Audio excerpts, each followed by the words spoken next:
Welcome students, हम बात करेंगे convergent, divergent and periodic sequences की। मतलब सीक्वेंस क्या होता है ये बात तो हम जानते हैं कि ये एक फंक्शन है, ठीक है। जैसे मैं एफ ऑफ एन एक फंक्शन लिखता हूँ जिसको मैं इक्वल टू लिखता हूँ टू एन, ठीक है। अब इसमें एन जो है मेरे पास वो डोमेन के एलिमेंट्स है जो कि मैं बिलोंग कर रहा हूँ सेट ऑफ नेचुरल नंबर्स से, ठीक है। तो मुझे एक इन्फिनाइट सीक्वेंस मिलेगा क्योंकि नेचुरल नंबर्स की तादाद इन्फिनाइट है, ठीक है। तो फर्स्ट करें मैं लिखता हूँ टू, फिर उसके बाद मैं लिखता हूँ फोर। चूंकि मैं इस पे जब वन पुट करूंगा टू वन टाइम टू आएगा, तो मेरी फर्स्ट टर्म ए सब वन वन आएगी, ए सब टू टू, जो ए सब टू जो है वो फोर आएगी।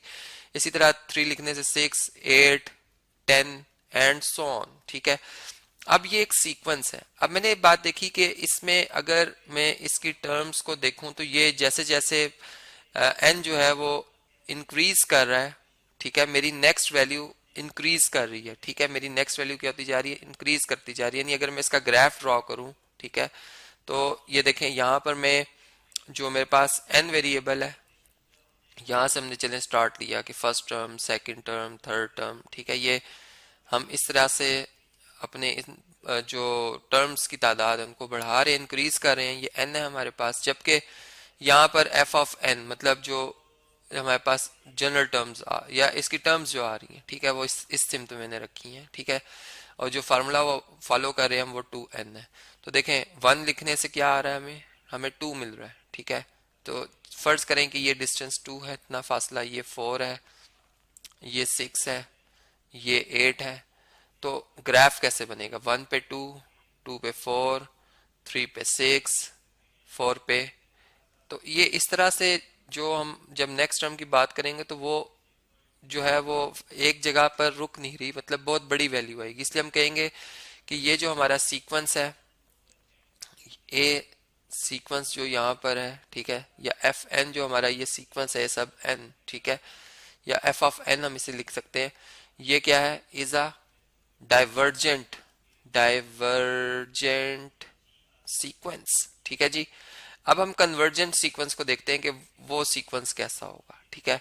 फर्स्ट करें मैं एक फंक्शन इस तरह से बनाता हूं कि उसमें जो टर्म्स आ रही हैं, ठीक है, फर्स्ट टर्म हमें मिलती है one by two, second term हमें मिलती है two over three, third term मिलती है थ्री बाय फोर, फिर मिलती है फोर बाय फाइव, फिर मिलती है five by six and so on. अब आप जरा इसको जरा सोचें कि जब हम इसमें इसकी जो जब मतलब जैसे जैसे हम इनको अप्रोच कर रहे हैं इन्फिनिटी की तरफ, तो इसकी जो टर्म की वैल्यू है वो डिक्रीज कर रही है। मतलब जो इसमें ए या एफ ऑफ एन है ये अप्रोच करेगा किसको जी, ये अप्रोच कर रहा है, ये वन को अप्रोच कर रहा है। ये इसलिए वन को अप्रोच कर रहे, देखिए वन बाय टू कितना होता है, पॉइंट फाइव, ठीक है। टू बाय थ्री कितना होता है, 0.67, थ्री बाय फोर होता है 0.75, ये होता है 0.8, ठीक है। इसको हम लिख सकते हैं 0.8 एंड चलें इसको हम कैलकुलेट करते हैं कि कितनी वैल्यू बनती है। चलें जी देखते हैं, calculate, five divided by six याती जी 0.833, ठीक है। इसको हम 83 लिख सकते हैं। इस तरह इसका मतलब कि हमारी जैसे से एन अप्रोच करेगा इन्फिनिटी को, हमारा सीक्वेंस एक फाइनाइट नंबर को अप्रोच कर रहा है, ठीक है।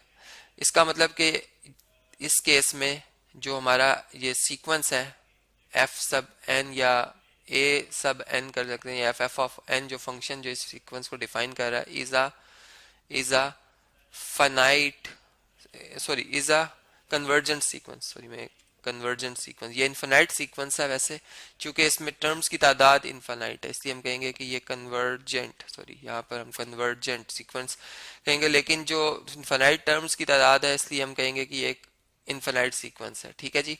लेकिन ये एक वैल्यू पे अप्रोच कर रहा है इसलिए हम कहेंगे ये कन्वर्जेंट सीक्वेंस है, ठीक है। और अगर मैं इसका ग्राफ ड्रॉ करूं तो हमें ये बात नजर आएगी इस तरीके से कि फर्ज करें ये हमारे पास दो हमने लाइंस ड्रॉ की जो कि परपेंडिकुलर लाइंस हैं, ठीक है। एक पर हम वैल्यू रख रहे हैं हॉरिजॉन्टल जिसे मैं एक्सिस कह रहा हूँ, और एक पे मैं टर्म्स लिख रहा हूँ, मतलब टर्म्स जो लिख रहा हूँ मैं हॉरिजॉन्टल एक्सिस पे लिख रहा हूँ, एन जैसे जैसे अप्रोच कर रहा है इन्फिनिटी को, और यहाँ पर एफ सब एन है, ठीक है। फर्ज करें कि ये वैल्यू हमारे पास है 0 पॉइंट, बल्कि इसको मैं थोड़ा सा क्लोज करता हूँ, ये हम कहते हैं 0.2 है, ठीक है।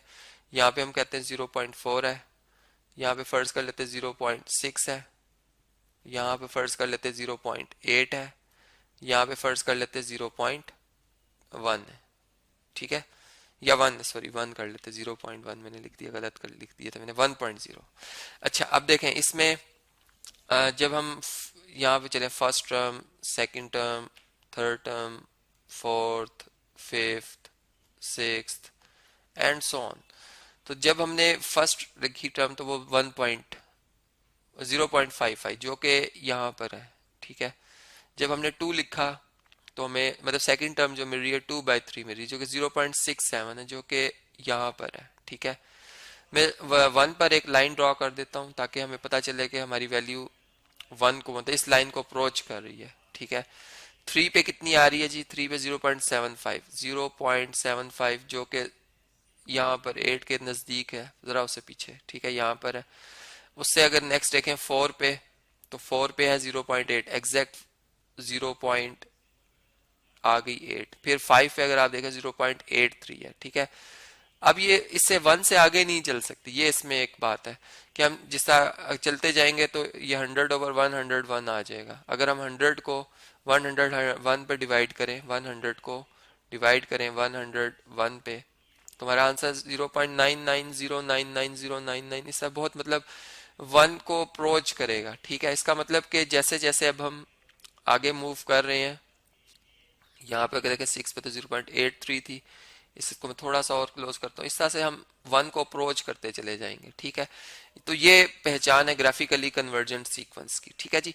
इसी तरह हमने पीरियोडिक सीक्वेंस भी जो है वो रीड किया है। अब एक सीक्वेंस है, फर्ज करें उसमें फर्स्ट टर्म आती है 1, फिर आती है -1, फिर आती है 1, फिर आती है -1, फिर आती है 1, फिर आती है -1। अगर हम इस सीक्वेंस को देखें तो अब ये जो सीक्वेंस है ये एक डाइवर्जेंट सीक्वेंस है और ये एक हम कहेंगे पीरियोडिक सीक्वेंस, क्योंकि इसमें सीक्वेंस की जो टर्म है वो अपने आप को दोहरा रही है, रिपीट कर रही है।